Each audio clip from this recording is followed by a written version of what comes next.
Afghanistan have showed that they will be a force to be reckoned with at next year's Champions Trophy. They pulled off their biggest bilateral series win by beating South Africa 2-1 in Sharjah.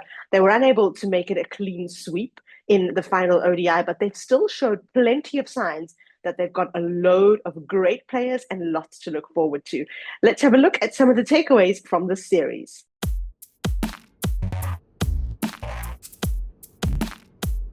The first one is the batting form of the opener, Rahmanullah Gurbaz. He scored a century in the second match and then fell 11 short of a second successive 100 in the third match. And he's just absolutely fearless. He hits really strongly and powerfully down the ground, a big player on the leg side as well, and seems to be able to take on bowlers, whether they're varying their pace, whether they're turning the ball, whether they're getting a little bit out of the surface. And I think he will be a really key component of Afghanistan's Champions Trophy campaign. Takeaway number two is the opposite, which is the form of South Africa's openers and real concerns around Reeza Hendricks. He hasn't gone past 20 in his last 15 white ball internationals. That dates back to the T20 World Cup. And he just seems a little bit out of sorts. Of course, Quinton de Kock has retired from ODI. South Africa are kind of toying between Themba Bavuma, Tony de Zorzi, Reeza Hendricks, Aiden Markram is in there as well as a top order player. And it seems to me like they've got too many top order players. They're not sure how to fit them in, and they're leaving themselves with a little bit lacking in the middle order. So I'd say they've got to rework their batting lineup, and maybe this is the end for Reeza Hendricks.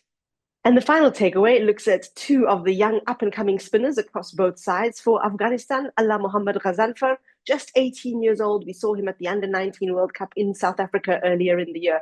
He really seems difficult to play. A bit of a mystery spinner. Of course, we know that South Africa have had their problems with that in the past, but he looked exceptional. He's only 4 ODIs into his career, took his first international wicket in the series. He's got 3 wickets so far. A little bit from him with the bat as well. In that third match, he managed to push the score over 160. So he seems like a good all-round player.